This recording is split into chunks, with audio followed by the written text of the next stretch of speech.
Hello, everybody. Welcome back to another webinar at AMC headquarters. I am joined here today with my colleague, Per Meyer, who is an attorney here at AMC Banking. And today we're going to talk about the NIS2 Directive. For anybody who's new here to the webinar, my name is Kenneth Nielsen. I'm the marketing specialist here at AMC Banking. With this webinar, we're going to follow up with some questions in the end. So if you have any questions, you can write them in the right side of your screen, and we'll do our best to follow up on these questions afterwards. So if you have any question whatsoever, please let us know. And this webinar is going to be recorded, and it's going to be put up on our YouTube afterwards. It is also going to be sent by mail for everybody who is registered for this webinar. So if you need to leave at any time, you can always just watch the webinar afterwards. And of course, remember to follow us on LinkedIn, also our newsletter, where we communicate with new releases or new webinars. So without any further ado, let's jump into it. So NIS2, is your business ready? Let's hope so. In this webinar, we're going to do a short introduction on what is NIS2, when is the directive in effect, why is NIS2 important for your business. We're going to talk a bit about the consequences of non-compliance, and what does NIS2 mean for AMC Banking customers, how does AMC Banking ensure compliance, and then we're going to take you through the steps you need to do to follow up on this, and then we're going to have questions and answers. So again, if you have any questions, let us know. So what is NIS2 here? Well, first of all, thank you for joining. As a part of the legal and compliance department in AMC, we are working thoroughly about this NIS2, the requirements from 2022 of enhanced cybersecurity measures for the affected entities. I've been told or been ordered that I'm not allowed to be boring, so I will not quote any specific directives or things, but make a walkthrough and expose in some crucial principles. The NIS2 was originally stated in 2022, so we have had around 2 years to prepare. It's more coincidence than planned, but in Danish law, we are a little bit behind. We are, as of right now, implementing the NIS2 directive, so it will be Danish law. It is so that the Danish Parliament held the first reading of the legislative proposal yesterday on the 26th. It was around the telecommunication sector and the general framework. As I know, we have some of the audience within the energy sector, and as for now, February 27th is today. Maybe it's right now. The Parliament is doing the third reading and the final reading. So it will be the NIS law in Denmark, which is entering into force on March the 1st. It's the day after tomorrow. So for us that still have, I don't know, challenges or whatever, we are sort of busy. We're talking about essential and important entities that are directly in scope of these rules. It's of our participants, I think maybe 20% are directly enrolled in them, but for the last 80% of the participants, and not least for AMC, we are anyway in scope, because there's a strict rule about the supply chain. So everyone directly in scope of NIS2 is also supposed to walk through their own supply chain, and their suppliers are also obliged to fulfill the same rules. Yes.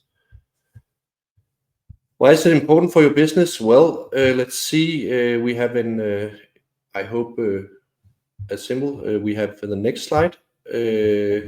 First of all, heavy fines, legal penalties. I know you can read, but I'll just quote them. Stricter documentation, security measures and audits. And another thing is you may achieve some operational disruption, both if you're compromised and if you are not in scope of the directive, because authorities will be able to impose certain sanctions. Now, this smells a little bit like GDPR, I'm sorry to say, but let's start with the heavy fines, legal penalties. Well, the heavy fines are imposed if you're not compliant with the NIS2 as essential entity or important entity, or one of the companies in the supply chain. You will get administrative fines of maximum of 10 million euros or 2% of total worldwide annual turnover in the preceding financial year. Does it smell like GDPR? Yes, exactly. This is for the worst errors or omissions. Or fuck-ups, call it what you want. But anyway, if it's one of the smaller errors or omission, there's a threshold of 7 million euros or a maximum of at least 1.4% of total worldwide turnover. Okay, the documentation security requirements, they may not be especially more strict. We've always had strict ICT requirements for physical security, for technical security, for organizational security, but now they are, number one, they are listed in the legislation, both in the directive and furthermore in, I know we have also a foreign, not Danish audience operating globally or locally in your countries. And in each of your country, there will be a similar implementation of this law.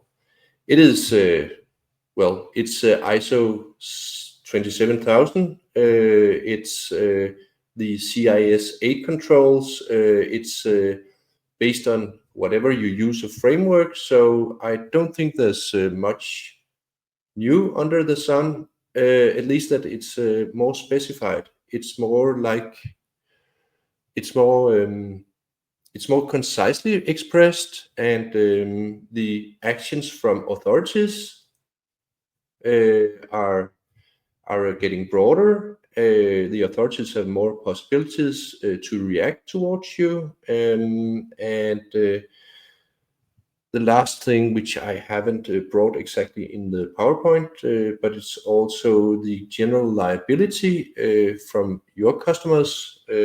If your systems are not compliant to NIS2, you can't use the systems. Then your production, your deliverance of services, whatever, will stop, and you will have some customers which are probably pretty annoyed. Okay, so the stricter documentation and documentation requirements and security audit, I will give you some examples on it. And then, of course, it's also, and please note, we have called it operational disruption. And then there's, of course, the reputational risk.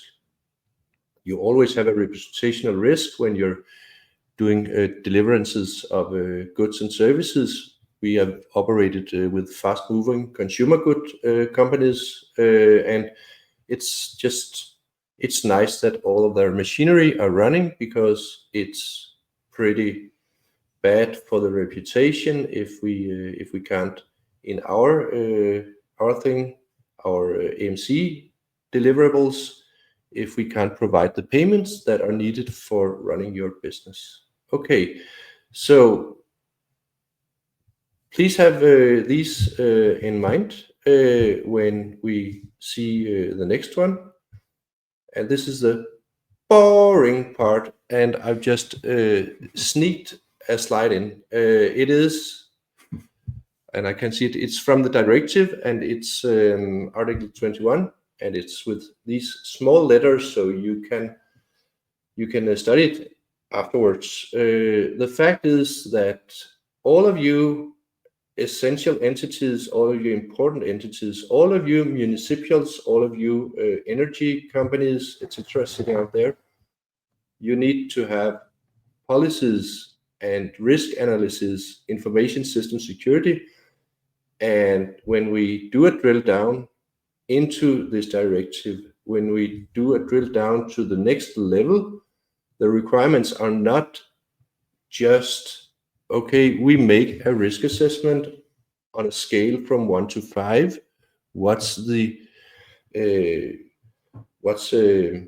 We have the risk of an event. What's the probability? Oh, it's like I tear something out of my ear. It's 3. It's always 3. It's always in the middle. Okay, what's the impact? It's, let's say it's 4. Okay, so we have a risk factor in the yellow area of our heat map, and then we go on to the next risk assessment. The requirements of these directives are more strict. You need to do the math behind your risk assessment. You need to be able to document that you have done the math behind your risk assessments. That's why our internal compliance department in AMC is not often, but we can be a little bit of a pain in the other departments, the coding, etc., because we actually require out to the perimeter thinking and documentation. Okay. Now, the only, or as a compliance person, I think this is the best thing happened in life for years. But if you see the paragraph D, the supply chain security, including security-related aspects concerning relationships between each entity and its direct suppliers or service providers. I need my inhalator, so we will just pass on to the next one.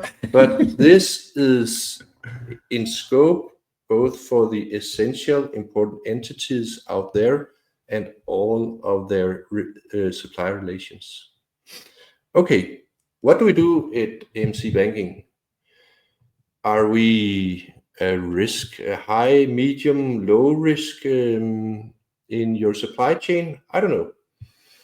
That's your risk management department and their calculation. I know what happens when I forget my credit card and I don't have my mobile phone and I'm going out in the world. If I can't do payment, well, that's not nice. So we need to work on our own internal compliance. We do it so we can match the requirements in this NIS2 directive, not because we are directly in scope, but because we are an essential part of the supply chain towards our customers. Exactly as when we have a great team of partners, we have a few sub-suppliers, and we also have the perimeter requirements. So when we approach our partners, and I know there are also, hello to all of you partners out there, we will also approach you with material and also with requirements that can fulfill this NIS2. Besides that, we are a financial institution. We are approved from the Danish FSA, Financial Services Authority, and you've heard this so many times, our PSD2 approval, to do payment initiation and account information. Besides that, we are also under the Digital Operational Resilience Act. It's DORA, and its rules similar to your NIS2 rules. What are the requirements? We are under enhanced security standard requirements, so we need to comply to or be near to the ISO 27000 family. That's why we use our ISMS and our procedures and our security setup are based on the principles in this ISO family. We are doing a risk assessment internally, and we're doing it towards our customers when we engage with customers. We do it by mirroring into the ISO 31000 risk assessment standard. Then we are met often with requirements from our customers towards a control framework. We get all of these lovely questions in lovely Excel sheets, and there are between 28 and 75 questions, typically based on the framework of CIS 8. And now I'm throwing in a lot of acronyms, I know. We're using our internal audit. We are using external auditors, both on technical and organizational side. We are about to make a mapping between the CIS controls and the NIS2, so we can apply to the directive, and furthermore we can document it. And as this is the day of celebration, when we get the Danish law, we have actually also been using half a day preparing a technical audit on some of our systems. We are fortunately running a lot on the Microsoft backbone. We have a lot in the Azure environment, so we are mirroring a lot up against the security of the Microsoft Corporation, which is good. Our internal quality assurance, our test production environments, we have principles. And that's why you as a customer sometimes also may see some of our consultants as a bit of demanding. Segregation of duties was in the old days when I met AMC Consult 24 years ago.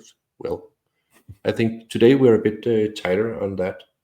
We have rollout procedures. We have a strict change management procedure, testing and surveillance, real-time surveillance 24/7, also for unusual events, etc. So that's what we do. We have both on the technical side and on the more administrative side. We've chosen somehow to take our own medicine to enhance our products and to be compliant, with the mandatory legislation of our customers. That's why when we place people at the company parties, I'm not the one placed first, because I'm always the annoying prick in our. Somebody's got to be the bad guy. Yes, and that's me. And time is flying.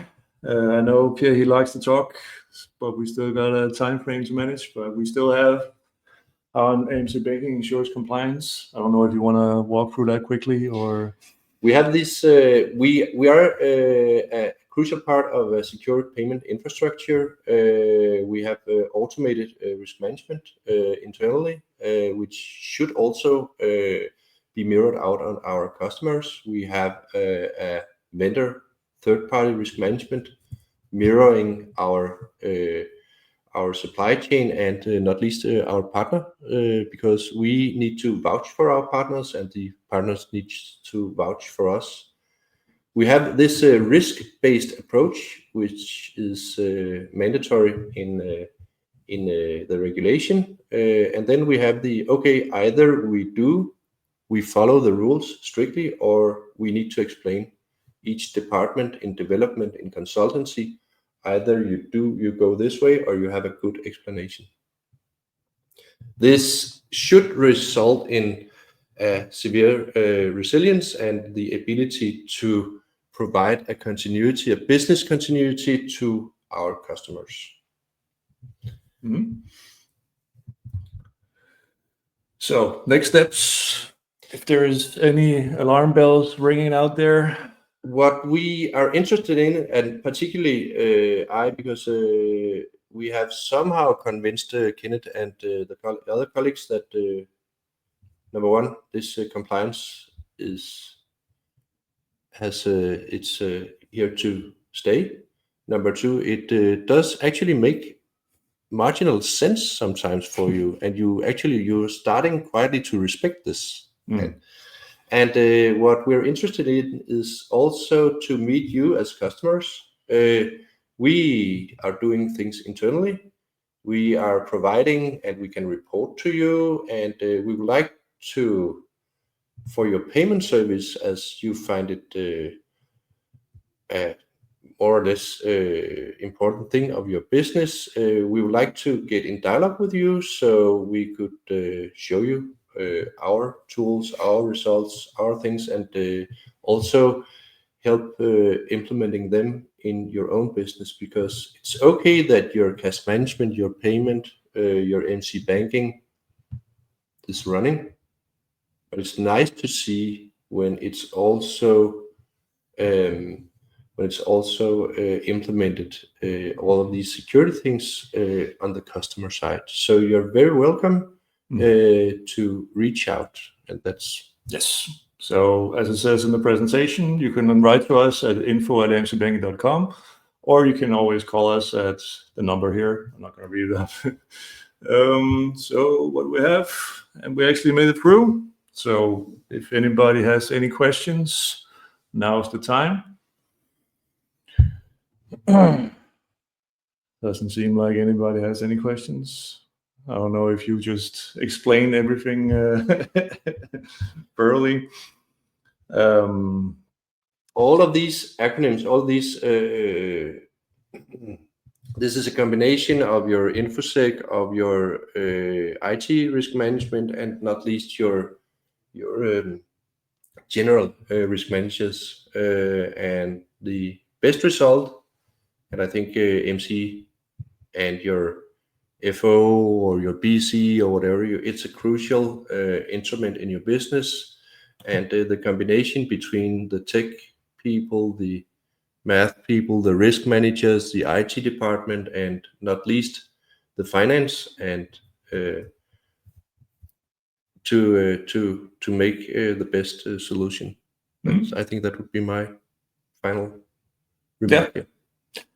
If you should come with any questions after this webinar, you can always write to us, and we'll do our best to get back to you as soon as possible.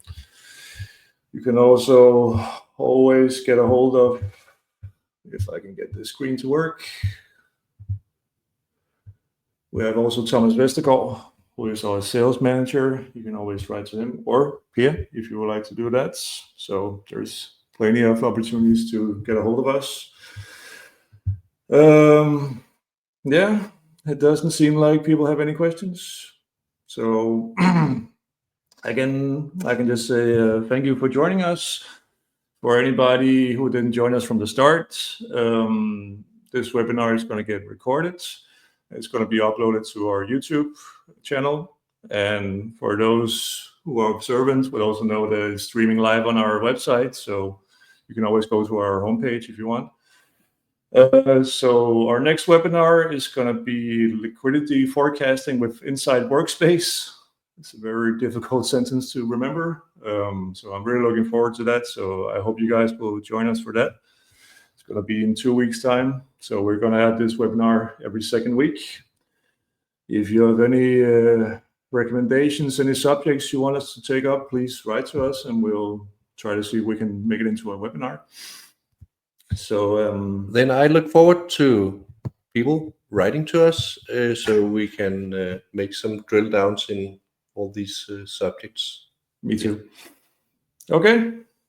So thank you so much for joining us, and we'll see you in the next webinar. Bye-bye.